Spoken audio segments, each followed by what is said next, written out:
Les âmes sont massives, non? Et les flaques sur le sol, des choses comme ça, sont toutes des constructions différentes.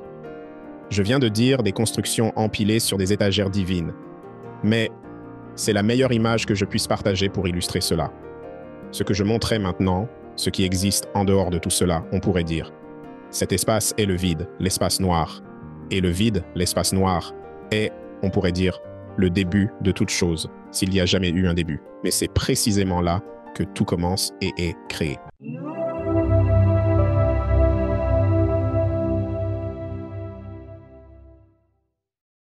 Je voudrais accueillir Darius G. Wright dans l'émission. Comment ça va, Darius? Comment ça va? C'est sympa d'être là, mec. Merci beaucoup d'être venu à l'émission. Tu es l'un de ces invités que mon public n'arrêtait pas de dire, mec, tu dois inviter Darius à ton émission. Tu dois inviter Darius à ton émission. Tu dois inviter Darius à ton émission. Alors, je t'ai contacté. Et te voilà, mon ami. J'attends avec impatience notre conversation. Eh bien, celui-ci sera plutôt bon parce que mettons tout sur la table pour les gens, toutes les informations. Oui, absolument, mec. Vous êtes vraiment la personne la plus expérimentée en matière d'expérience hors du corps que j'ai rencontrée, sans aucun doute, que nous avons eue dans l'émission. Et vos perspectives sont vraiment uniques en ce qui concerne ce que vous avez vécu de l'autre côté. Ce n'est pas juste « et allons flotter à Paris », genre d'événement. Vous êtes à un niveau différent dans votre exploration du jeu astral. Mais avant de plonger dans tout cela, comment était votre vie avant que vous ne commenciez à faire des expériences hors du corps, avant que vous ne commenciez à suivre le chemin spirituel? Eh bien, toute ma vie depuis l'enfance a toujours été spirituelle, avec une éducation très spirituelle de la part de mon oncle, père. Donc, en tant qu'enfant, ce que les gens diraient typiquement normal n'était pas ma vie normale. On m'apprenait dès mon plus jeune âge à lire le champ énergétique des gens, assis dans une pièce pendant 3-4 heures. C'était juste normal de se concentrer, parce que la concentration est la chose la plus importante une fois que tu te concentres sur quelque chose, ce qui est, on pourrait dire, éliminé chez les enfants, pour qu'ils se distraient avec d'autres choses. Mais cela a toujours été soutenu tout au long de mon éducation. Donc, il n'y a jamais eu un moment où j'ai eu cet éveil spirituel, parce que j'ai toujours été connecté, on pourrait dire, à l'autre côté depuis l'enfance, parce que cela n'a jamais été réprimé ou abordé d'une manière pour le réprimer. Donc, cela m'arrive depuis l'enfance. Cela a toujours été présent tout le temps. Et c'est quelque chose que les parents devraient vraiment faire, parce que quand ils le font, c'est comme si l'autre côté était l'aspect éternel de nous. Nous y retournons toujours. Et les enfants, dès qu'ils arrivent, ils sont très frais de l'autre côté. Ils sont plus connectés à l'autre côté. D'après mon expérience, on est plus connecté quand on arrive. Et quand on est sur le point de partir, c'est un peu comme si on commençait à se reconnecter. Si on part lentement, on commence à se reconnecter davantage à d'où l'on vient. Et quand on arrive, on est pur amour. Vous avez déjà vu le visage d'un enfant et comment il interagit, ou même les enfants, comment ils interagissent entre eux. C'est nous, en tant qu'humains, qui les programmons avec toutes ces conneries dont ils doivent se déprogrammer tout au long de leur vie, essentiellement. Ouais. Parce qu'une grande partie, une fois que vous passez de l'autre côté et que vous accédez à l'autre dimension, vous réalisez la majorité des choses enseignées ici ne sont pas vraies du tout. Ce n'est même pas la nature de la réalité. Ce n'est pas comme ça de l'autre côté et comment c'est réellement perçu de l'autre côté en regardant ici. Donc, il y a beaucoup de tromperies dès la naissance où l'enfant arrive tout frais, où il comprend et est très en phase. Et puis, il y a la durée de vie où tout est basé sur la tromperie et les mensonges. Et puis, vous atteignez la fin où les gens commencent. Ils commencent en fait à poser les questions qu'ils auraient dû poser depuis le début. Mais c'est très regrettable qu'ils doivent attendre la mort pour poser ces questions simples. Qui suis-je? Où suis-je? Qu'est-ce que cet endroit? Pour ensuite commencer à le réaliser, parce qu'ils sont en transition. Ils sont en transition à travers des états de sortie du corps. Vous accédez à l'autre côté, tout en étant physiquement ici, dans la densité physique, n'est-ce pas? C'est possible, similaire à une expérience de mort imminente contrôlée. C'est un état de sortie hors du corps, maintenant. D'accord. Donc, avant de commencer, pouvez-vous expliquer aux gens ce qu'est une EHC ou une expérience hors du corps pour ceux qui n'en ont jamais entendu parler ou qui ne l'ont jamais vécu? D'accord. Alors, une fois que vous êtes en état de sortie de corps, Ce n'est pas une projection astrale ou un rêve lucide, d'accord? Une fois que vous sortez de votre corps, c'est plus physique que le corps physique que vous avez en ce moment. Votre âme est physique. Elle a ce que vous appelleriez de la densité en termes de ressentir les choses, de toucher les choses. Vous n'êtes pas juste une orbe de lumière tournant dans l'espace.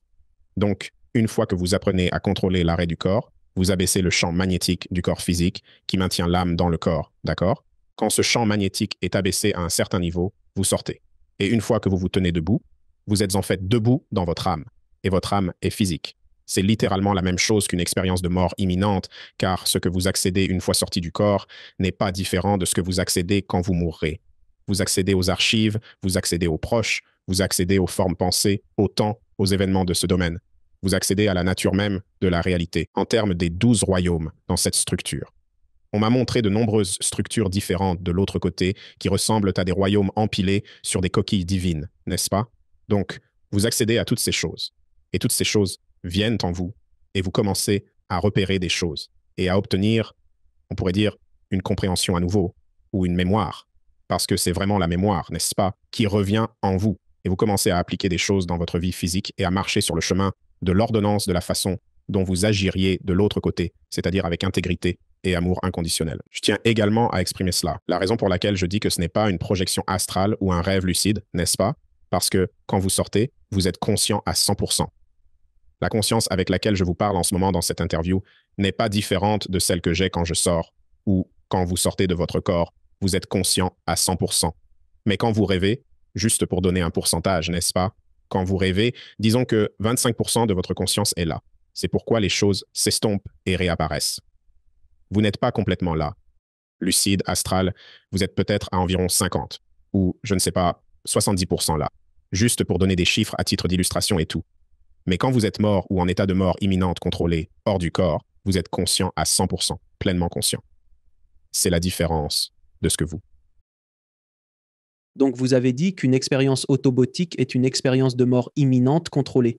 J'ai parlé à plus de 100 personnes ayant vécu une expérience de mort imminente à ce jour. Les expériences de mort imminente semblent être guidées, ce qui signifie que vous êtes guidé en tant qu'âme. Souvent, ils ne savent pas ce qui se passe.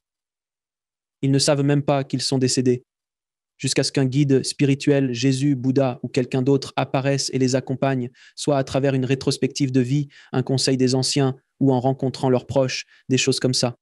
En quoi est-ce différent de l'expérience hors du corps contrôlée dont vous parlez? Eh bien, vous rencontrez des êtres. Donc, je suis en contact avec des êtres là-bas tout le temps. Une fois que je sors de mon corps, des êtres récurrents viennent à moi et me montrent des choses. Donc, il n'y a pas de différence là-bas avec les êtres et ce que les gens appellent des guides auxquels vous pourriez avoir accès. D'accord? Donc, quand je suis dehors, comme je l'ai dit, il y a des êtres qui se présentent à moi, m'ont emmené dans de nombreux endroits, comme les halls d'Amant, les cathédrales, les archives de l'âme, m'ont montré la véritable nature de cet endroit de l'extérieur, à quoi ressemble la construction. Donc ce n'est pas différent là-bas, car quand les gens meurent et voient ces êtres, oui, des proches ou des guides, c'est la même chose. Je suppose que vous n'êtes pas sorti du ventre avec une expérience de sortie de corps. Alors, quand avez-vous eu pour la première fois votre première expérience de sortie de corps? Je suppose que vous la cherchiez, que vous essayiez d'atteindre cet état et que cela ne vous est tout simplement pas arrivé.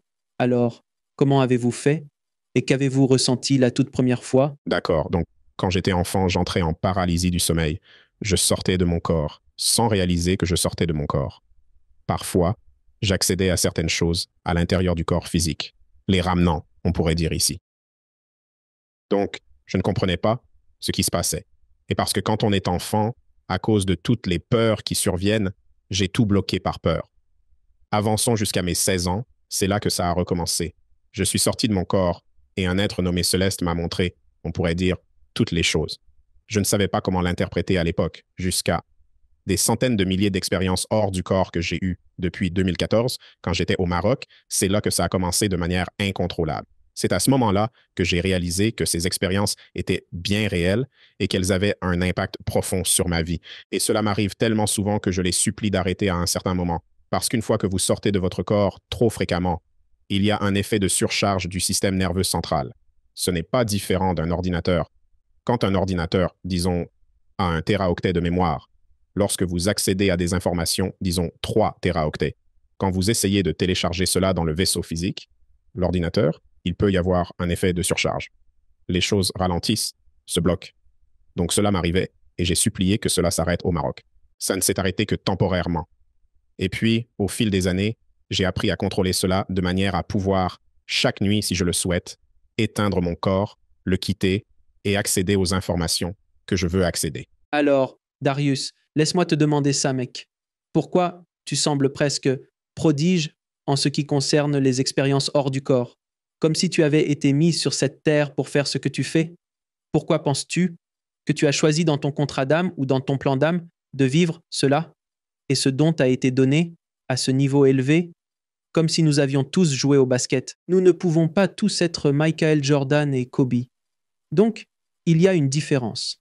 Je te vois comme le Kobe ou Michael Jordan des expériences hors du corps. Pourquoi cela t'a-t-il été offert? Et pourquoi cette information est-elle si importante? Pour que nous l'entendions à ce stade de l'existence humaine. D'accord, donc, je comprends où tu veux en venir, dans le corps physique. Tu sais, je pourrais être Kobe Bryant ou, bien sûr, mais en tant que, voilà, ton âme a toutes les capacités de mon âme et il n'y a aucune différence du tout entre les capacités et les choses que nous pourrions faire et accéder en ce moment. Cet état de sortie du corps était une chose très naturelle, surtout quand tu retournes dans les halls d'Amant, accédant aux espaces dimensionnels dans ce royaume et traversant, là, on pourrait dire création de toute chose, c'est une chose très naturelle. C'est aussi naturel ou c'était aussi naturel que de respirer à l'époque.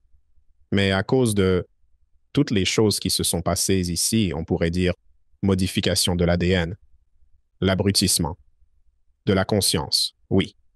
Essayant de déconnecter, on pourrait dire ton âme du corps physique, ton esprit, comme ton essence, comme vraiment l'intégrer. C'est pourquoi c'est si difficile pour les gens. Mais c'est quelque chose de très entraînable à réactiver parce que c'est comme un muscle atrophié. Parce que quand on ne travaille pas sur certaines choses, il suffit juste d'un peu de temps pour les réactiver et ensuite, on est de nouveau opérationnel. Donc, ce n'est pas quelque chose pour lequel vous devez vous asseoir pendant de nombreuses années pour accomplir. Ce n'est pas du tout vrai.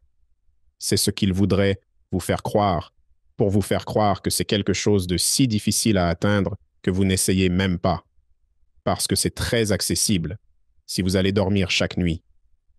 C'est juste apprendre à contrôler certains cycles de sommeil, en éteignant le corps, en restant consciemment conscient, et vous y arrivez à chaque fois. Alors pourquoi as-tu choisi de faire cela? Quelle partie de cela est dans ton esprit ou l'évolution de ton âme pour ce travail? Je sais qu'il y a certaines choses qui sont pré-planifiées pour les âmes, n'est-ce pas? Certains marqueurs d'événements. Maintenant, ces marqueurs d'événements sont, on pourrait dire, des choses majeures qui, comme tu l'as dit, pré-planifiées, n'est-ce pas? Maintenant, la seule chose que je pourrais, ce qui m'a été expliqué concerne le grand travail, qui est de réveiller les gens à l'autre côté, car quand ils se réveillent à cela, ils se réveillent à tout. Donc, on pourrait dire qu'une partie de ce que je fais ici est justement cela, n'est-ce pas? Et cela m'a été expliqué par mon oncle. Mais je ne sais pas précisément pourquoi, à part réveiller les gens à l'autre côté.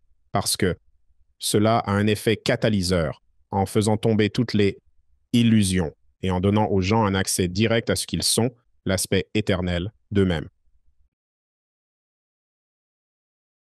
J'espère que cela répond à votre question. Ça répond à ta question. C'est similaire à ce que je fais de cette manière. J'essaie d'éveiller les gens avec ces conversations et de donner aux gens accès de manière large à ces conversations, non seulement en anglais, mais maintenant, j'espère, dans plusieurs langues à travers le monde. Donc, c'est vraiment pour étendre ces idées aussi. D'accord. Donc, je te comprends, frère. Je te comprends. À ce niveau où nous faisons tous les deux des choses similaires, mais de différentes manières. Mais c'est très similaire aussi. Il y en a tellement de différents. Eh bien, désolé de te couper, mais prends-le comme ça. C'est comme si tout le monde agissait comme un diapason, n'est-ce pas? Donc, en fonction du certain niveau de conscience des individus, tu vas agir comme un certain accordeur pour un certain niveau de conscience. Pareil pour moi. Maintenant, je ne vais pas nécessairement parler à un niveau de conscience. Disons juste que c'est bien au-delà. C'est juste se réveiller aux aspects très basiques de la conscience ou de l'âme, n'est-ce pas? Les gens seraient mieux de juste aller vers la bonne personne au stade où ils en sont sur le chemin, et puis ça progresse en quelque sorte parce que nous sommes tous destinés à devenir les meilleures versions de nous-mêmes, n'est-ce pas? Donc, c'est un événement prédéterminé que chaque âme est destinée à devenir la meilleure version d'elle-même. Donc, dans le processus de devenir, tu sais, tout le monde y arrivera. Tout le monde se réveille à toutes les choses à nouveau. N'est-ce pas? C'est comme tu ne commences pas la boxe et puis ton premier combat est contre Mike Tyson dans son genre. Ce n'est pas quelque chose que tu devrais. Tu dois progresser jusqu'à ce que tes compétences soient à un niveau où peut-être Mike Tyson peut t'apprendre quelques trucs, mais tu ne commences pas juste à apprendre d'un maître comme ça. J'utilise la boxe comme analogie, une analogie violente, mais une analogie quand même. Mais tu vois ce que je veux dire? Est-ce que ça a du sens? Oui. Est-ce que ça a du sens? Alors, de l'autre côté, as-tu rencontré des guides, tes guides spirituels spécifiquement? Oui, j'en ai rencontré beaucoup. L'un d'eux s'appelle Céleste. J'ai aussi rencontré mon oncle, plusieurs fois. Il m'a emmené dans les halls d'Amante. Il y en a quelques autres que je ne veux pas partager leur nom spécifiquement. Mais oui, l'un d'eux m'a emmené aux cathédrales, qui étaient les royaumes célestes. Le paradis est en fait ici. Donc, dans cette construction. J'ai des guides avec qui j'ai été en contact.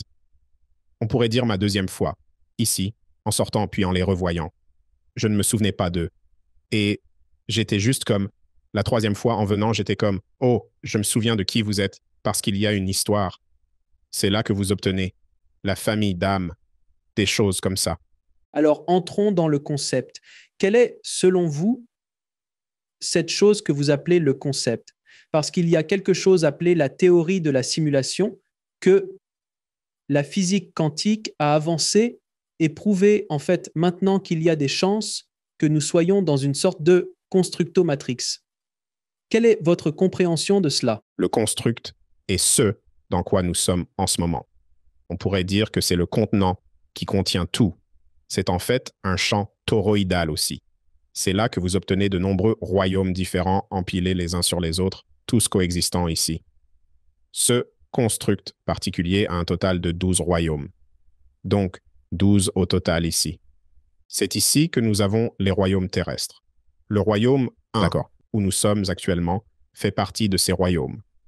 Il y a d'autres masses terrestres ici qui, pour ainsi dire, ne nous ont pas été présentées officiellement. Vous voulez dire sur Terre? Sur Terre. Oh oui, je suis sûr, juste en Antarctique. Oui, c'est là que toutes les races sont. On pourrait dire que les races existent, n'est-ce pas? On pourrait dire que beaucoup de corps, les corps géants originaux, les corps d'anges, sont en stase en Antarctique. C'est ce que j'ai vu hors de mon corps. Maintenant, quand tu traverses les nombreux royaumes différents, n'est-ce pas? Ils ont des noms différents. Ces royaumes ont des modèles différents. Donc, l'un d'eux que je vais partager ici est le royaume 5, qui est le royaume céleste. Le paradis est dans la structure dans laquelle nous sommes. Ce n'est pas vraiment de l'autre côté. C'est ici. C'est un certain modèle à l'intérieur du. Parfait, merci. Fréquence. Oui, eh bien, j'appellerais simplement cette construction le jeu de la dualité. Appelons-le comme ça. C'est ça. D'habitude, j'ai des images que je ne sais pas si je pourrais partager du tout. Oui, je vais reporter le cours. Ouais. Mais le 5e royaume, c'est le paradis. Donc c'est là que tu trouves les royaumes du paradis, n'est-ce pas? Il y a différentes couches dans le paradis auxquelles tu peux accéder. Les archives, les cathédrales. Certains de ces endroits sont aussi très agréables auxquels tu peux accéder quand tu montes au 7e royaume. C'est là que les gens parlent des angéliques, n'est-ce pas? Les anges. C'est là que les anges existent dans cette structure. Royaume 7. En montant encore plus, vous accédez au royaume 9, qui est le royaume du, on pourrait dire, pont arc-en-ciel. Les dieux, ou une autre façon de l'appeler, c'est ce qu'ils appellent Asgard, royaume des dieux. Dans cette structure, royaume 12, etc. Il y a différents modèles et différentes choses que vous pouvez accéder en dehors du corps qui sont tous ici. Et c'est comme accordé en fait. C'est comme une fréquence radio, n'est-ce pas? Donc, en commençant à régler la fréquence radio, vous accédez à différentes stations. Même chose. une fois que vous êtes hors de votre corps, une fois que vous commencez à régler l'âme sur différentes fréquences, vous accédez à différents royaumes dans ce construct. Et vous accédez aussi à ces différents royaumes. Comme je l'ai montré, il y a deux façons. L'une, dans les halls d'Amante, et aussi par le cœur de ce royaume, n'est-ce pas, qu'ils appellent le noyau, le Stargate. Les Stargates vous donnent accès à tous les royaumes de ce construct. Le 12e royaume vous fait sortir complètement du construct, où vous pouvez en fait en sortir, le voir de l'extérieur, le voir, on pourrait dire, du point de vue de Dieu. Maintenant, vous avez mentionné, parlons des 12 royaumes. Pouvez-vous détailler un peu plus ce qu'est chaque royaume, ou au moins donner une explication de ce qu'est chaque royaume? Parce que j'ai déjà entendu parler de ce concept des 12 royaumes. Parfois on dit 9, parfois des nombres différents, mais en général, les multiples niveaux que nous devons tous traverser en ce qui concerne. Je ne sais pas si on appelle ça l'ascension. Alors, comme les maîtres ascensionnés qui ont marché sur Terre ont transitionné vers différents niveaux et royaumes, nous pouvons en parler dans un instant, mais passons d'abord en revue les 12 royaumes tels que vous les connaissez. D'accord. Donc, ceux que je connais et ceux que je me sens à l'aise de partager pour l'instant sont ceux que j'ai déjà partagés. Voilà. Parce que il y a encore certaines choses que je suis en train de cartographier actuellement, des détails, comme le royaume d'Éden. C'est un endroit qui est encore ici, n'est-ce pas? Donc, oui, juste ceux que j'ai partagés sont ceux avec lesquels je me sens à l'aise en ce moment. Donc, vous avez le paradis ici. Vous avez le royaume angélique qui est composé d'anges. Les dieux, le royaume terrestre. Et il y en a un total de 12. Maintenant, une bonne façon de comprendre cela est que la structure a été conçue. En gros, on pourrait dire ceci comme en haut, ainsi en bas, comme à l'intérieur, ainsi à l'extérieur, n'est-ce pas? Donc, ces corps physiques sont parfaitement reflétés par la conception du construct, n'est-ce pas? Donc, 212 mois, c'était censé être 13 à l'origine, n'est-ce pas? Mais restons-en à 12. Donc, 12 mois, 12 cycles. Nous avons ce que les gens appellent les 12 ADN, censés être 13, n'est-ce pas? Aussi ce que les gens appellent le système des 12 chakras, censé être 13, n'est-ce pas? Donc, ces corps physiques étaient, le plan original était conçu pour accéder à ces espaces dans la densité physique. Mais à cause de toutes les distorsions en jeu, et on pourrait dire l'assaut et l'attaque sur la santé physique, les brins de l'ADN, comme vous diriez, ne sont plus que 2, n'est-ce pas? Donc maintenant, en fait, nous n'avons pas les pleines capacités du corps physique pour ce à quoi il était conçu, c'est-à-dire accéder au construct.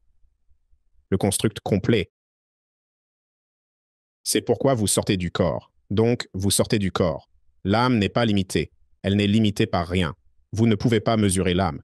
Si vous mesurez l'âme, alors vous lui imposez déjà une limite. C'est l'une des vérités universelles. Une expression ultime de liberté ne peut coexister avec une limitation, tout comme un amour inconditionnel ne peut subsister avec un jugement. Donc, à un moment donné, avant le reset, avant que vous puissiez dire la fissure dans le firmament au-dessus de nous, la voie lactée déversant les eaux d'en haut, se répand ici dans ce royaume, le plan où nous sommes. Il y avait un moment dans ce royaume où il y avait les géants, il y avait les anges, le paradis était sur le plan terrestre, n'est-ce pas? Tous ces êtres étaient ici. Tout était ici. Et à cause de cela, le réinitialisation et des choses comme ça, maintenant les choses ont été, on pourrait dire, nous vivons essentiellement sur la destruction d'un ancien monde, d'un ancien royaume, essentiellement ici. Bref, c'est pourquoi on peut trouver tous les enregistrements ici, les vérités. Quand ils creusent, ils peuvent remonter des choses, des corps de géants, etc.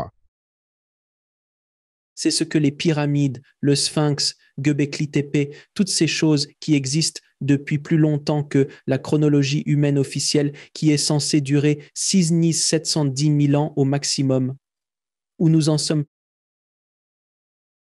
plus intelligents qu'il y a 100 000 ans. L'archéologie. Mais l'archéologie affirme maintenant que les anciens savaient en fait plus que nous. Dans bien d'autres domaines, ils n'avaient peut-être pas d'iPhone, mais ils étaient plus avancés. D'où les pyramides, d'où ces choses qui ne peuvent pas être expliquées. Alors, s'il vous plaît.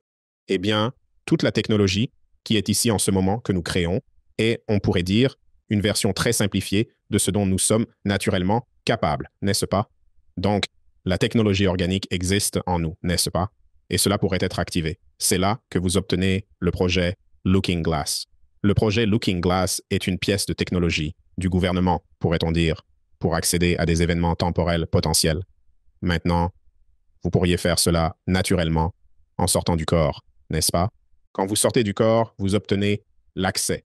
Le temps potentiel existe tout ici, dans le corps physique. Votre âme y a accès. Donc, toutes ces communications télépathiques par message texte, ou vous pourriez dire message texte, communication télépathique, nous avons la capacité de le faire grâce à notre intuition naturelle. Cela arrive naturellement aux gens, mais ils l'ignorent parce que ce sont de petites choses. Mais plus vous commencez à vous accorder et à pratiquer ces choses, plus ces capacités commencent à s'éveiller et à s'amplifier. Donc, à l'époque de l'Égypte, ces pyramides étaient beaucoup plus grandes, pour la plupart. Nous ne voyons que la partie émergée de l'iceberg des pyramides, car elles vont beaucoup plus en profondeur. C'est là que vous accédez aux salles. Mais ils le savaient, et ils faisaient cela en réalité.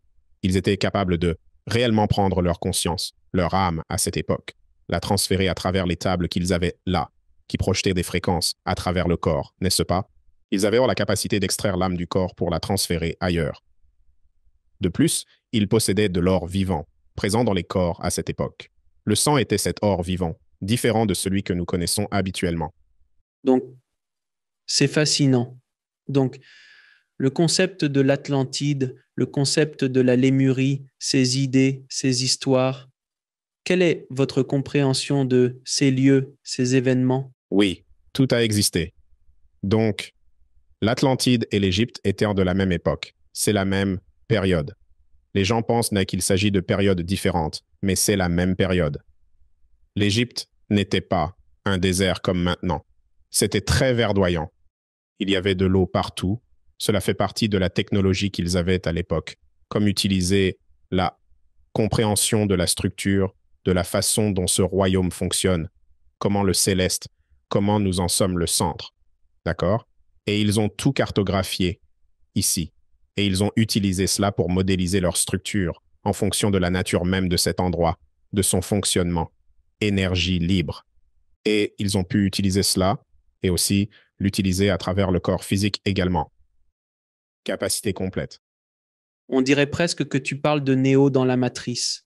Il comprenait le code de la matrice et a commencé à pouvoir manipuler et se déplacer à l'intérieur de celle-ci de manière divine, mais cela ne semblait divin qu'en comparaison avec les capacités limitées ou atrophiées des autres, comme tu l'as dit.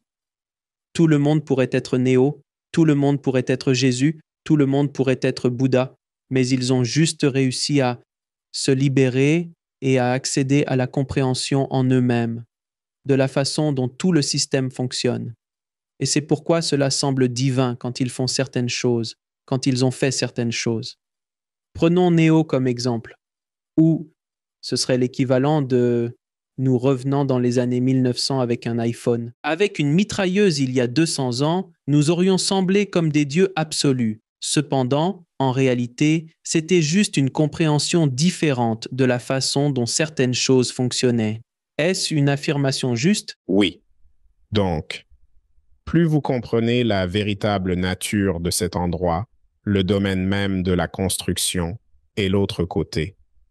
Vous allez dire à quelqu'un qui ne sait pas cela, ça va leur sembler divin, mais ils ont les mêmes capacités et les mêmes aptitudes et ils pourraient faire exactement ce que vous faites et ce que tout le monde fait et même plus, certains.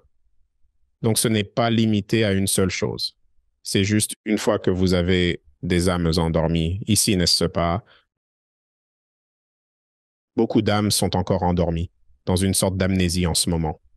Quand une âme est éveillée, elle semble porter une allégeance d'âme avec elle. C'est comme si elles étaient connectées. Leurs yeux sont grands ouverts, contrairement à ceux qui dorment encore profondément. Si vous leur demandez « pourraient-ils le faire ?» Au mieux, ils vont somnambuler en essayant d'accomplir la tâche, tandis qu'une personne éveillée, voyant tout tel que c'est, sera capable de naviguer dans certains espaces et de faire certaines choses beaucoup plus efficacement. Mais c'est juste naturel. Ils dorment simplement. Vous pourriez dire, comment expliquer à une personne aveugle à quoi ressemble la couleur bleue? On ne peut pas vraiment le faire. Ce n'est pas parce qu'ils seront aveugles pour toujours. Ils retrouveront finalement la vue. Mais il faut une certaine volonté de cette âme pour avancer. Et cela fait partie de beaucoup d'agendas dans la communauté du Nouvel Âge et aussi ce que les gens appellent l'amour et la lumière et des choses comme ça, c'est de les amener d'une certaine manière à les convaincre et les guider sur un chemin de soumission passive. En pensant que, d'une manière ou d'une autre, être éveillé et conscient et éclairé sur la vérité des choses, c'est en quelque sorte devenir plus, se débarrasser de son ego, devenir plus soumis, s'asseoir et ne rien faire alors que c'est un rôle très actif. Plus on s'éveille parfois, plus on devient en colère parce qu'on voit les choses telles qu'elles sont vraiment en train de se dérouler ici. Oui, je suis d'accord avec toi à 100%. Il y a des choses que je vois et je me dis, ça n'a même plus de sens pour moi. La violence qui se passe à l'étranger en ce moment. Savoir contrôle sur les gens ou les médias ou juste avant, tu n'y penserais même pas à deux fois, mais tout d'un coup, tu commences à voir. C'est un peu comme ce vieux film They Live, si tu te souviens de ce film, de John Carpenter avec Roddy Piper. Quand il mettait les lunettes, il pouvait voir la vérité de tout et comment tout le monde était manipulé. Mais il enlevait les lunettes. Il était de retour dans la construction qui était faite pour eux. Et il s'est mis en colère. Oh, il s'est mis très en colère quand il a compris et qu'il portait ses lunettes et il essayait de réveiller tout le monde. Je disais, mettez ses lunettes, mettez ses lunettes, mettez ses lunettes. Donc c'est une analogie pour ce dont nous parlons. Vraiment? Oui, même l'amour inconditionnel est mal compris. L'amour, la véritable fréquence de l'amour. Quand les gens pensent à l'amour, ils pensent à. Bien que il y ait une part de vérité, ils voient l'amour inconditionnel comme passif, s'asseoir, permettre. N'est-ce pas? L'amour est si fort. L'énergie et la force qui créent toute chose et ils l'ont perverti et tordu de telle manière que maintenant, les gens utilisent l'amour dans un lieu de non-création. N'est-ce pas? L'amour est une arme, tout autant qu'il est la création elle-même. Parce que l'amour peut percer une montagne et traverser toutes les barrières s'il est appliqué correctement. Ce n'est pas différent d'une mère donnant naissance à un enfant, n'est-ce pas? Alors elle aime cet enfant inconditionnellement. Maintenant, regarde ce qui se passe à cause de cet amour inconditionnel. Si cet enfant est mis en danger, cette mère traversera toutes les barrières, tout ce qui se trouve devant elle grâce à l'amour inconditionnel pour son enfant, pour le protéger. Donc, quand tu commences à appliquer l'amour de la bonne manière, pas dans cet état excessivement passif, et que tu commences à le diriger. D'accord? C'est une force très puissante. Et c'est l'amour inconditionnel. On ne peut pas avoir d'amour inconditionnel avec un jugement, et cela s'applique aussi à ceci. Les gens qui jugent. Donc, quand les gens jugent les autres, ils sortent littéralement de l'amour inconditionnel et deviennent identiques aux choses même du mal qu'ils jugent. C'est là que vous m'entendrez dire, parfois, je ne travaille pas forcément pour la lumière, ni pour l'obscurité, car elles portent toutes deux des jugements l'une sur l'autre. Vous verrez rapidement la fondation de cela. En réalité, elles ne diffèrent pas.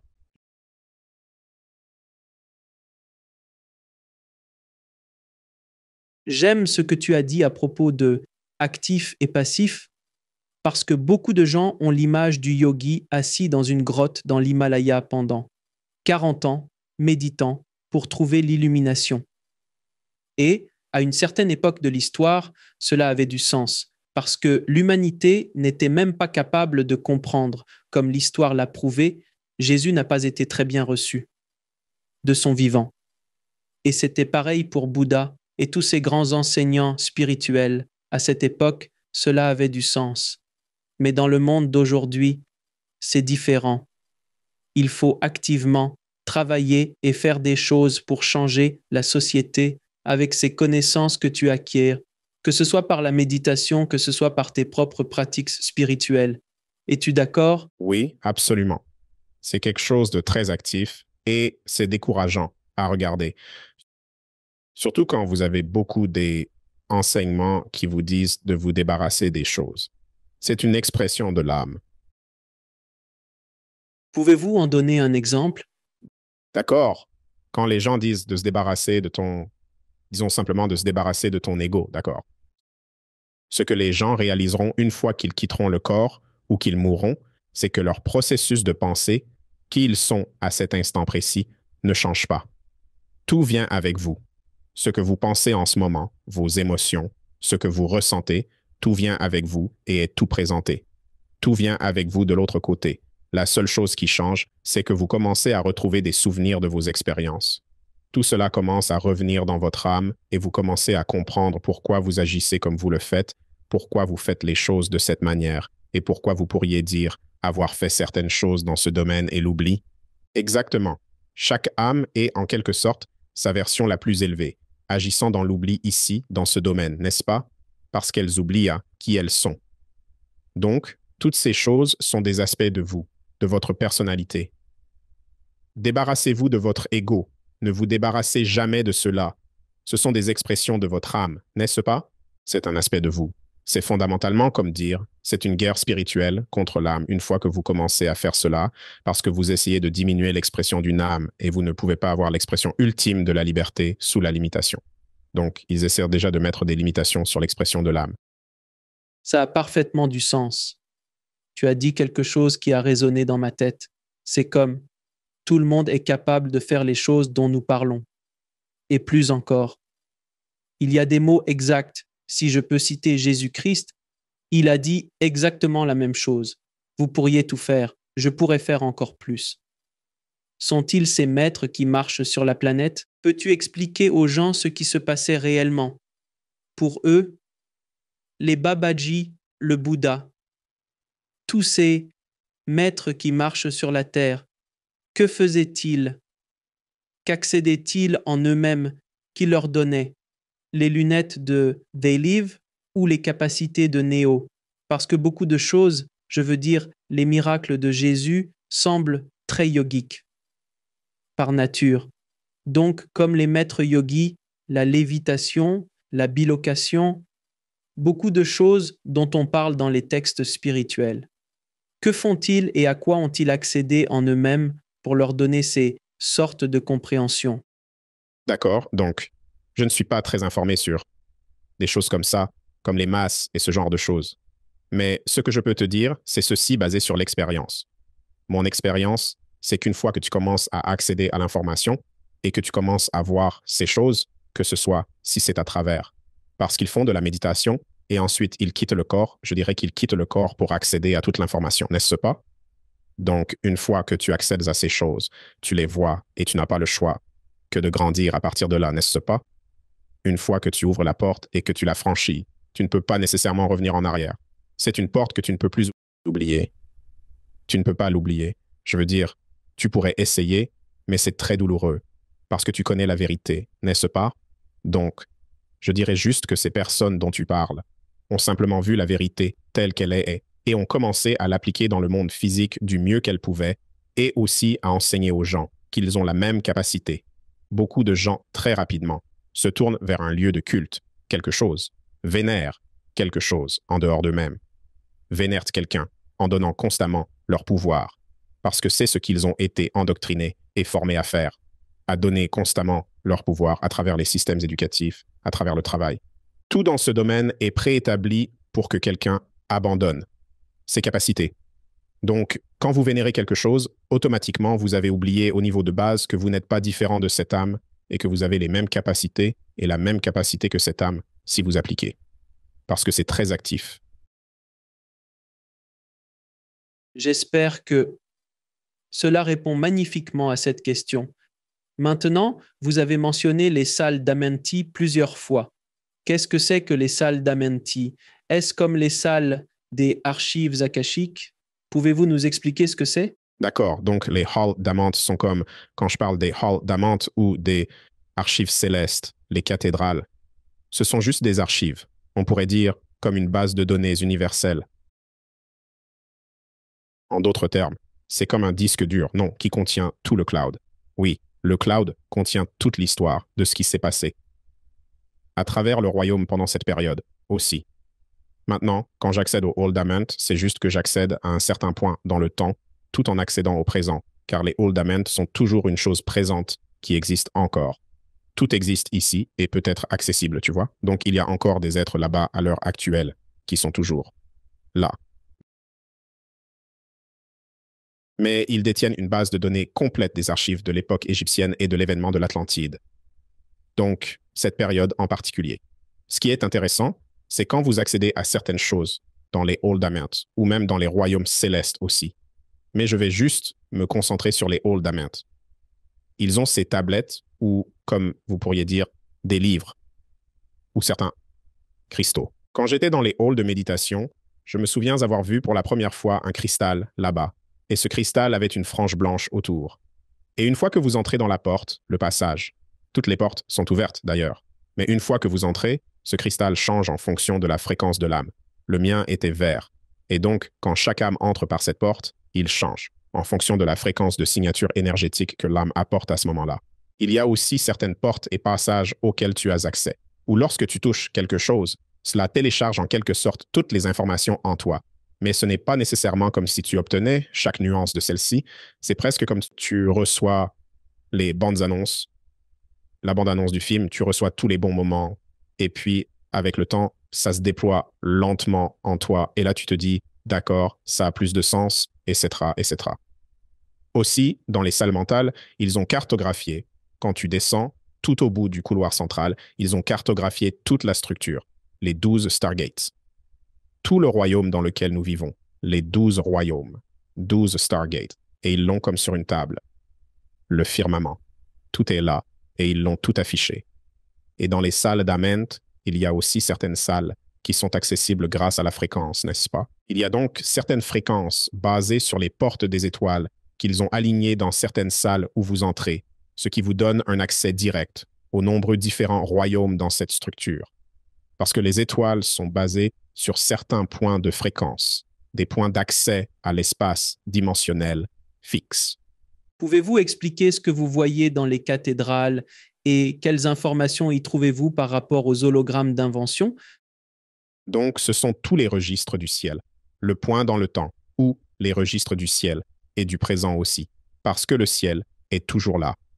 Mais ce qui était intéressant quand j'étais dans les royaumes célestes, c'est ce que nous appelons des iPhones, ou comme des iPads, des tablettes. Ils ont en fait ces appareils au sein du ciel, et c'est juste que c'est une autre base de données. On pourrait dire que c'est une forme de technologie organique. Je me souviens avoir vu une fille tenant cet appareil qui ressemblait à un iPhone, et j'étais juste là. Pourquoi a-t-elle un téléphone? Eh bien, je peux répondre à cette question. Steve Jobs est de l'autre côté maintenant, fabriquant évidemment ses appareils au paradis. Même Dieu a dit que ces appareils sont fantastiques. C'est la seule explication qui me vient à l'esprit. Celle-là est bonne. Ils ont des formes organiques de technologie, non? Donc, c'est ce qu'ils utilisent dans les royaumes célestes, d'après ce que j'ai vu, comme ces tablettes. Mais ce ne sont pas des téléphones, mais ils y ressemblent beaucoup. Et c'est pareil quand on les touche. Et ça vous donne accès à une base de données complète d'informations, ce que vous voulez accéder dans les royaumes célestes. Même quand j'y étais aussi. Oui, allez-y. Même quand j'y étais. Les cathédrales, c'est ça. Quand les gens pensent que d'une manière ou d'une autre, une fois de l'autre côté, et que vous y accédez à ces espaces, vous n'avez pas de plaisir. Le plaisir existe de l'autre côté. Ce sont tous les plaisirs de la physicalité, sans limitation. Donc à l'intérieur des cathédrales.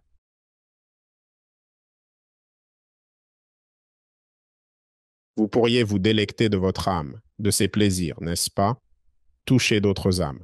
Le contact. C'est tout. Quand vous parliez des technologies, j'ai entendu beaucoup de personnes ayant vécu une expérience de mort imminente parler de la rétrospective de vie. Toute leur vie est exposée dans ce genre de comme Minority Report, des écrans flottants dans lesquels on peut en quelque sorte entrer. Et puis il y a aussi une sensation, vous ressentez tout des deux côtés. Vous ressentez ce que vous avez fait à quelqu'un d'autre et ce que quelqu'un d'autre vous a fait.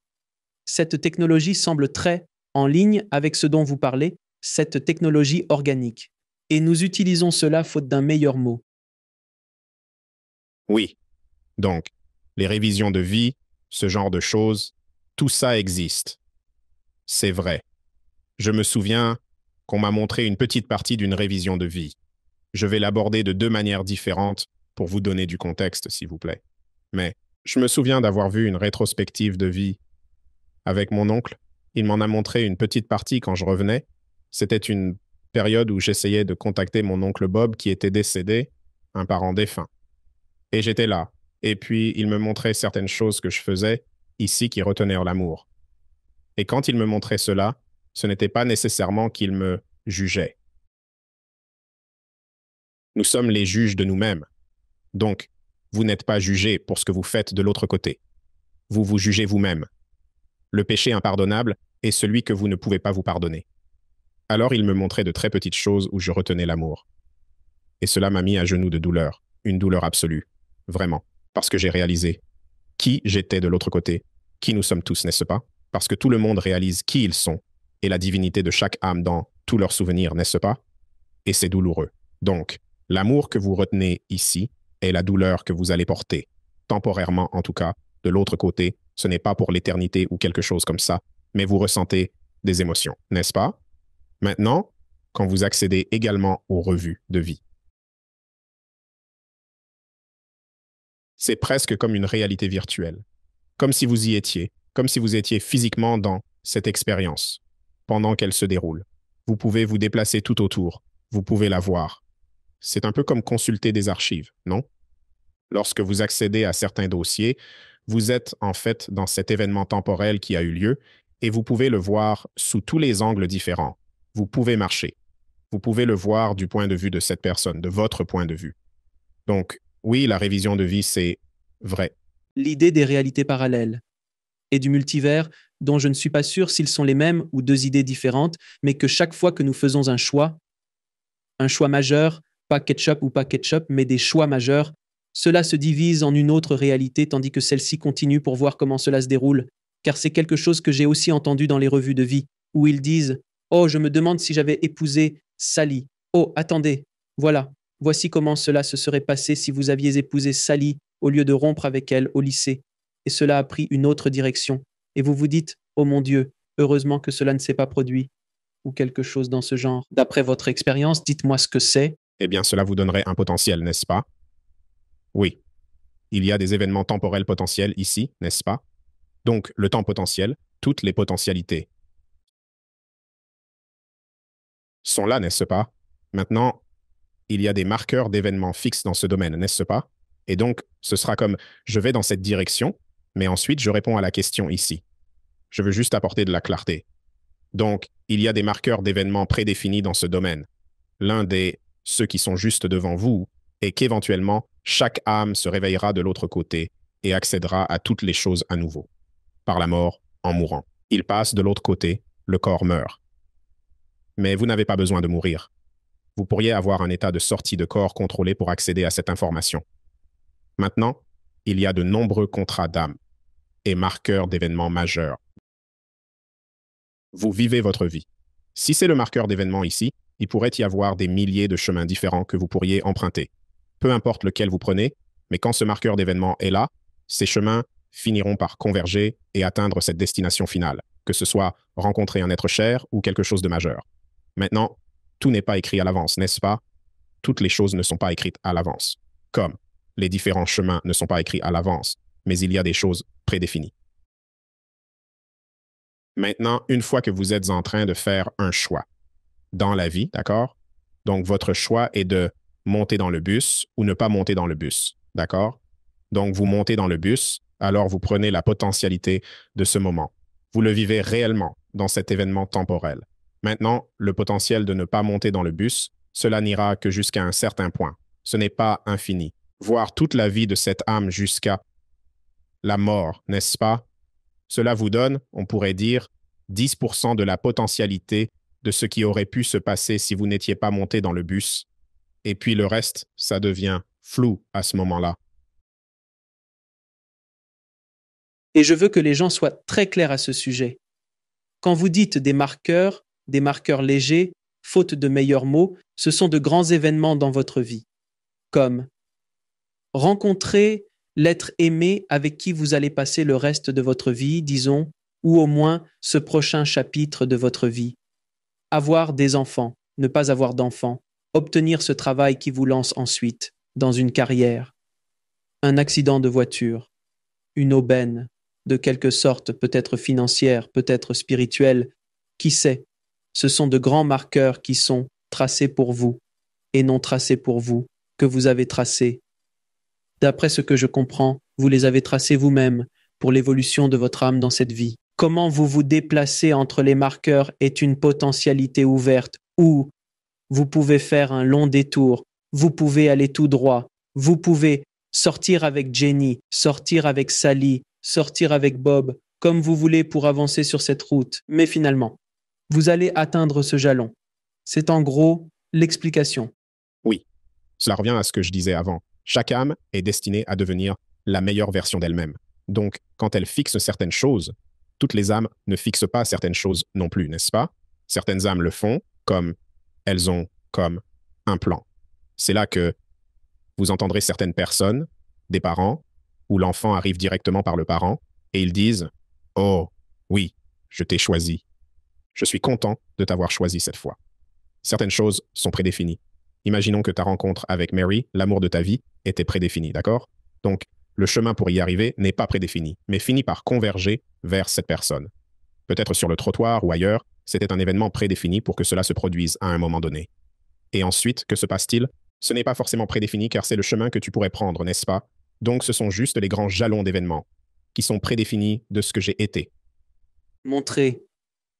Déjà, le multivers est-il quelque chose de différent, des réalités parallèles, ou ont-ils tous les deux le même concept de votre point de vue? De vue. La nature de la réalité, comme je l'ai dit.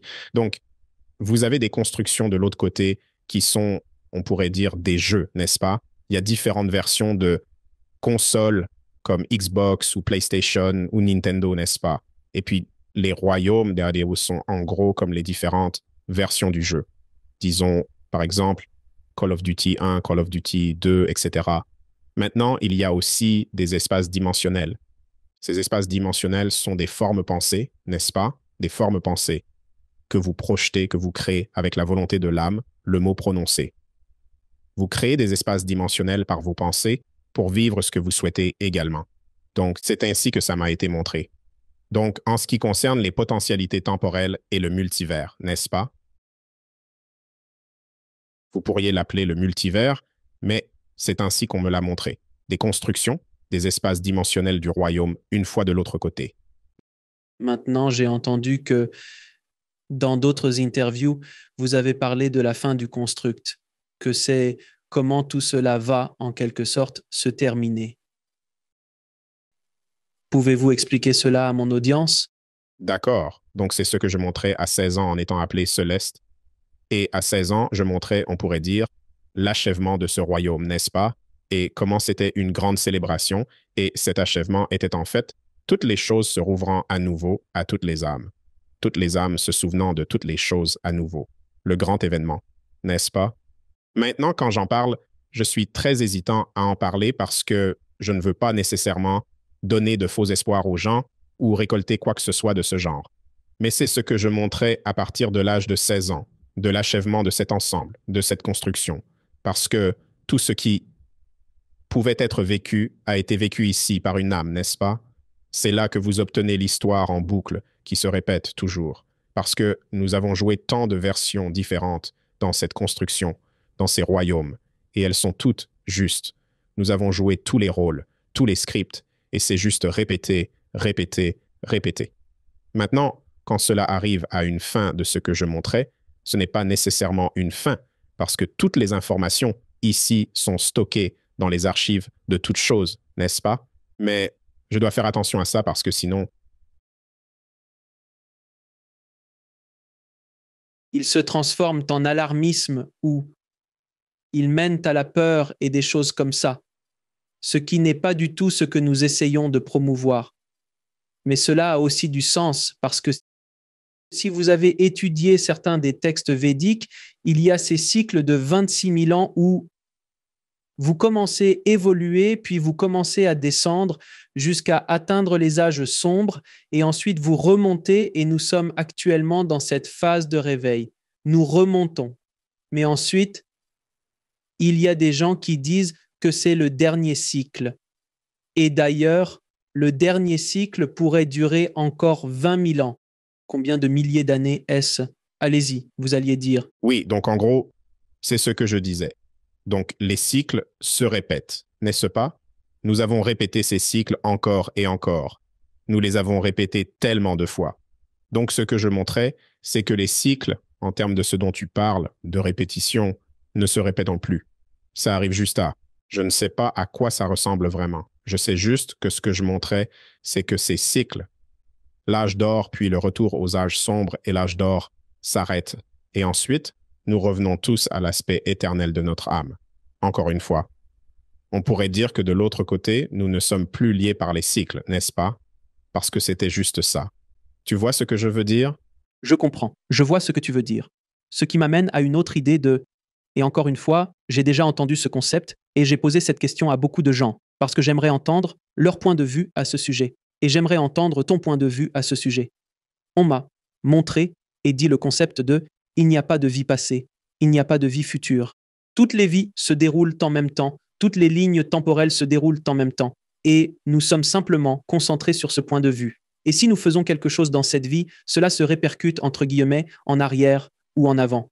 Donc, il y a des leçons. Par exemple, si vous apprenez une leçon dans celle-ci, à cause du libre arbitre, comme oh, il n'était même pas censé apprendre ça avant, 3 vies plus tard, mais il l'a appris dans celle-ci. Donc maintenant, nous pouvons l'effacer des 3 prochaines vies, ce genre d'idée. Donc, cela joue un peu avec le temps et l'espace. J'aimerais beaucoup entendre votre avis sur cette idée, ce concept. Eh bien, rien n'est effacé. Rien n'est vraiment jamais perdu ou effacé. Maintenant, vous n'êtes pas nécessairement. Oui, tout se passe en ce moment, comme vos vies passées, comme vos expériences passées. Ils existent, mais ils n'existent pas dans ce sens-là. Vous les vivez en ce moment. Vous pourriez, en tant qu'âme, retourner dans cette expérience en termes de la voir comme une réalité virtuelle. Donc, c'est vrai, en un sens, que tout se déroule, n'est-ce pas? Passé, présent, futur potentiel. C'est là que l'on m'a aussi montré le temps. Mais ton âme en ce moment, en train de vivre, ceci, c'est ce que tu vis. Mais quand tu veux accéder à des vies passées, des souvenirs passés, c'est juste que tu plonges dans un souvenir que tu pourrais voir presque comme une rétrospective de vie, si cela a du sens. N'est-ce pas? Donc c'est presque comme c'est pour les personnes plus âgées qui écoutent. Toutes vos vies sont des DVD sur une étagère et vous pouvez y aller et dire oh, c'est l'époque médiévale, c'est quand j'étais un viking, c'est quand j'étais avec les Aztèques, c'est quand j'étais le oh, j'ai fait plein d'Égyptiens. D'accord, j'aime vraiment cette période. Et vous le mettez simplement et appuyez sur play. Désolé pour tous les jeunes qui écoutent, cherchez sur Google ce qu'est un DVD. Mais est-ce que c'est un peu l'idée de ça? Oui, c'est aussi une bonne façon de l'expliquer pour que les gens comprennent. Alors, quelle est votre compréhension d'eux? Parce que c'est difficile pour notre matériel, notre cerveau, de comprendre cela de ce point de vue, le temps et l'espace. Parce que le temps est relatif. Je veux dire, encore une fois, et j'ai parlé à quelques physiciens quantiques, mais qu'il y a un moyen de marquer le temps basé sur le Big Bang originel, tout ce genre de choses. Mais pour ma compréhension de profane, c'est comme si le temps était basé sur nos rotations, si le Big Bang s'est réellement produit exactement de cette manière.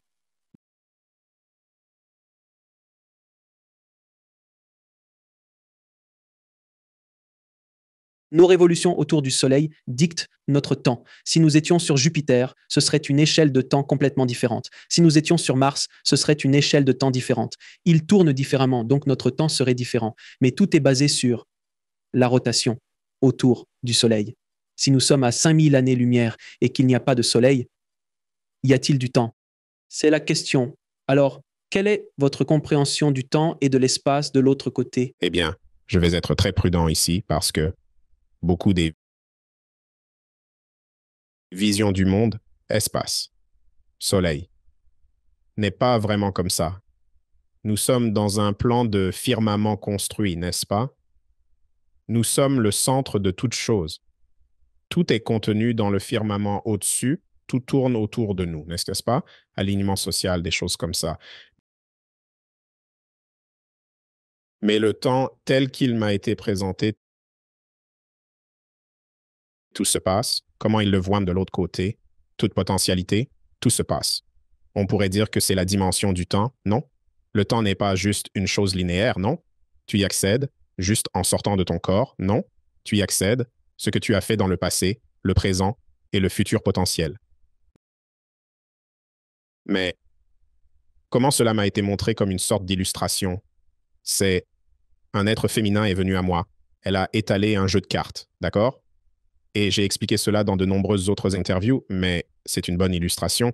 Elle a étalé un jeu de cartes et elle les a simplement posées sur la table et elle a dit, tu expérimentes le temps de cette manière. Cet événement, cette carte à cette carte, à cette carte, tous des marqueurs d'événements, tous très linéaires. Et elle a rassemblé les cartes. Nous avons regardé à travers le centre et tout le temps se passait en même temps.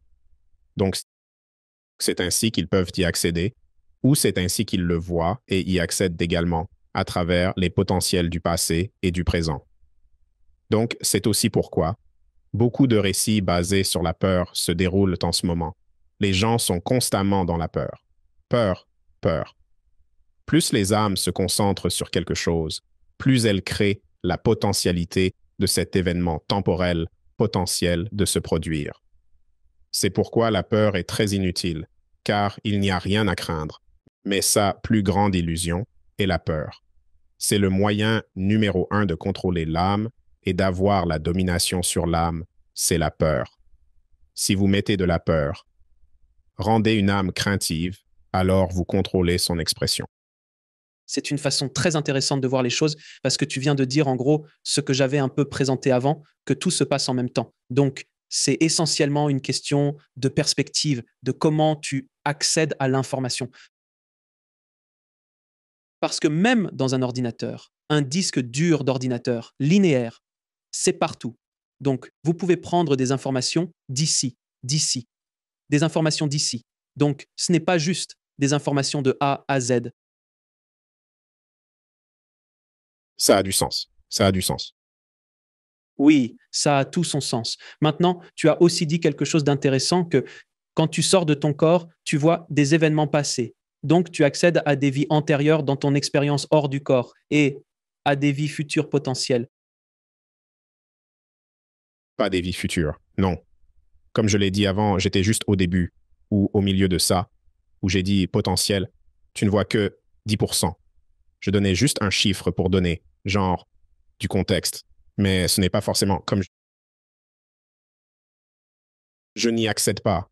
Et je ne pense même pas que ce soit possible d'y accéder vos vies futures. D'accord? Parce que ce n'est pas nécessairement prédéterminé. Ces choses ne sont pas prédéterminées en termes de vie future. Mais j'ai vu des vies passées, des expériences passées que j'ai eues dans cette structure. Donc, la salle de Mantes en faisait partie. L'époque de l'Égypte et de l'Atlantide, je m'en souviens. Je me souviens de la grande guerre qui a eu lieu ici, à laquelle tous les êtres ont également participé. Je m'en souviens aussi.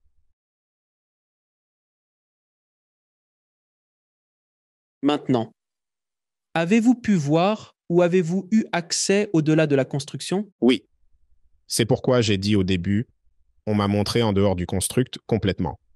Donc, le 12e Stargate dans ce construct, qui fait partie du 12e royaume, quand tu entres dans ce Stargate, tu en sors complètement et tu le vois, en fait, du point de vue de Dieu.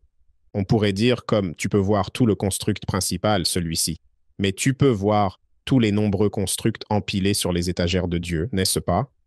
Donc, ils sont tous exposés, comme certains ressemblent à de l'eau ouverte, comme des flaques sur le sol dans lesquelles tu marches pour vivre une expérience, n'est-ce pas? Cet endroit en particulier est le seul endroit où l'incarnation existe, où tu dois naître puis mourir pour en sortir. Parce qu'une fois de l'autre côté, tu es dans ton âme, la version parfaite de toi-même qui ne meurt jamais. Donc, quand tu as une expérience, tu entres. Une fois terminé, tu sors directement. Il n'y a pas de processus de mort là-dedans. En particulier dans ce royaume aussi. La mémoire qui m'est venue en la voyant de l'autre côté aussi, c'est quand tu entres dans ce royaume. Tu entres dans ce royaume par l'eau. C'est pourquoi, quand tu te tiens dans l'eau, de l'autre côté, ta mémoire commence à se fondre dans le royaume. C'est pourquoi l'eau contient toutes les informations. Et cela est également prouvé. Si tu dis certains mots à l'eau, si tu la congèles, elle commencera à prendre la forme de ce que tu as dit, n'est-ce pas? Parce que toutes les informations existent dans l'eau. Ici, c'est juste diverger vers autre. Bref, j'espère que c'est un tout autre monde, d'autres conversations profondes. Donc, ces autres constructions que tu voyais, tout d'abord, quel est l'environnement dans lequel tu te trouves? Es-tu dans un vide sombre avec littéralement, comme des choses sur une étagère, ce genre d'ambiance? Ou est-ce que c'est juste un peu comme si elles étaient un peu partout, dans ce vide sombre? Ou est-ce lumineux? À quoi ça ressemble d'être en dehors de cette construction? L'endroit où j'étais quand j'étais en dehors du construct avait commun. Vous savez, vous aviez, c'est comme se dorer. J'ai une image que je partage tout le temps pour montrer aux gens, mais c'est difficile à expliquer sans vraiment la voir, mais je ne sais pas si vous voulez que j'en parle. Si tu l'as maintenant, peux-tu le montrer? Oui, je l'ai maintenant. Je vais juste partager celui-ci. Partage cette image. J'aimerais voir à quoi elle ressemble. Voici l'image. Pour mieux illustrer quand vous êtes en dehors de la structure, de ce à quoi cela ressemble. Ce que je montrais quand vous êtes en dehors de cette structure particulière qui contient 12 royaumes. Maintenant, comme vous le voyez ici, vous voyez où les individus se tiennent, n'est-ce pas? Comme s'ils se tenaient regardant la structure de l'extérieur. C'est comme ça. Les âmes sont énormes, n'est-ce pas? Et les flaques sur le sol, des choses comme ça, sont toutes différentes. Des constructions, j'ai juste dit des constructions empilées sur les étagères de Dieu. Mais c'est la meilleure image que je pouvais partager pour illustrer ce que je montrais maintenant. Ce qui existe en dehors de tout cela, on pourrait dire. Que cet espace est le vide. L'espace noir, n'est-ce pas? Et le vide, l'espace noir, est, on pourrait dire, le début de toute chose, s'il n'y a jamais eu un début. Mais c'est le point d'où toutes choses sont créées. Donc, quand les gens pensent que la lumière est première, la lumière est toujours secondaire, car la lumière naît de l'espace noir. Même lorsque vous consultez les textes religieux, Dieu a créé le firmament, a créé cette expérience terrestre, n'est-ce pas? Il a dit que la lumière soit. La lumière était secondaire. Même lorsque vous fermez les yeux, maintenant, vous êtes dans le vide. Et quand vous commencez à imaginer quelque chose, vous donnez naissance à la lumière dans la création. Donnez naissance à la lumière dans la création, n'est-ce pas? Donc, la lumière est toujours secondaire par rapport au vide depuis le début, n'est-ce pas? Et puis, vous accédez ici, qui est tous les différents, on pourrait dire, construction, royaume, espace, pour l'âme à la lumière dans ses sens et expériences. Magnifique. Je vais juste arrêter de partager cela. C'était très illustratif. Merci de nous avoir partagé cela. Merci de nous avoir partagé cela, Darius. Maintenant, j'ai l'impression que vous et moi pourrions parler pendant au moins 5 ou 6 heures. Donc, nous vous inviterons probablement à revenir pour approfondir beaucoup de ces idées. Mais avant de partir, j'aimerais vous poser quelques questions. Je pose à tous mes invités. Quelle est votre définition d'une vie épanouie? Suivre votre chemin, faire ce que vous désirez vraiment, exprimer votre âme, mais avec intégrité et amour, n'est-ce pas? Donc, quand vous commencez à marcher dans l'intégrité et l'amour, tout en réalisant ce que vous savez être vrai en vous, c'est là que vous pouvez dire que vous avez plus d'esprit ou d'âme dans le corps physique. C'est là que vous vivez plus longtemps, n'est-ce pas? Le corps ne vieillit pas aussi vite. Ce n'est pas différent d'une maison, n'est-ce pas? Donc, quand quelqu'un a une maison, si la maison est vide, cette maison se détériore assez rapidement. La même chose s'applique au corps physique. Une fois que vous ne suivez plus votre chemin, le chemin de votre âme, dans l'intégrité et l'amour, c'est comme retirer l'âme du corps. Et le corps devient juste une maison vide. Et cela détériore le corps physique très rapidement. Est-ce que ça a du sens? Ça a beaucoup de sens en fait. Et c'est une autre raison pour laquelle nous devenons plus ouverts aux maladies, cancers, ce genre de choses. Parce que si vous êtes sur votre chemin et vibrez à un niveau très élevé, sur votre chemin avec amour et but, c'est presque impossible pour ce genre d'énergie ou de fréquence inférieure d'entrer dans votre corps. Absolument. Donc, tant que vous suivez ce chemin, alors les choses commenceront à se maintenir dans le vaisseau physique et aussi vous serez épanoui dans votre vie. Dès que vous vous éloignez de ces choses, vous commencerez à voir un catalyseur de choses se produire qui, en fait, crée des maladies, etc., et de la dépression, de la tristesse. Je ne sais pas si vous le savez ou non, mais quand Paramahansa Yogananda, le grand maître yogi, est mort, il ne s'est pas décomposé pendant 5 jours avant son enterrement. Il était chaud au toucher. Tout cela est documenté. Et vous voyez. Et j'ai vu la vidéo de son enterrement, et vous vous dites, cet homme est mort depuis 5 jours. Ils ne l'ont jamais embaumé, rien de tout ça. Et sa fréquence était si élevée, et son chemin était tel qu'il a transcendé le physique. Le corps a simplement transcendé ce que tout le monde traverse en quelque sorte. C'est assez fascinant. Ouais. Je veux dire, c'est à peu près ce qui cause le vieillissement rapide. Genre, tu prends une personne qui n'est pas connectée à son vrai chemin ou à son âme. Cette personne va devenir très faible, très malade, très vite. Beaucoup des maladies qui existent dans le corps ne sont en fait pas à cause des attributs physiques du corps. C'est généralement du côté énergétique des choses, des blocages, qui sont exprimés comme en haut, ainsi en bas. Donc, disons que ton âme, c'est le au-dessus. Si tu es en désaccord ou en déséquilibre, cela crée une maladie de disharmonie et cela crée un effet catalyseur à travers le corps physique aussi. C'est pourquoi il y a une telle attaque sur le corps physique, la santé du corps physique aussi. Si tu avais la chance de remonter le temps et de parler au petit Darius, quel conseil lui donnerais-tu? Continue de suivre ton chemin. Ne te laisse pas distraire. Oui, parce que les choses ont tendance à te tirer dans d'autres directions. Là, il y a beaucoup de syndrome de l'objet brillant sur Terre. Oui, absolument. C'est une bonne façon de le dire. Comment définissez-vous Dieu ou l'énergie source? D'accord. Donc, Dieu est essentiellement l'âme. Donc, les gens disent que nous sommes créés à l'image de Dieu. C'est plutôt comme nous sommes créés à l'image de l'âme. Donc, chaque âme est divine. On pourrait dire, nous partageons tous la même essence, la même infinité. Nous sommes des êtres infinis.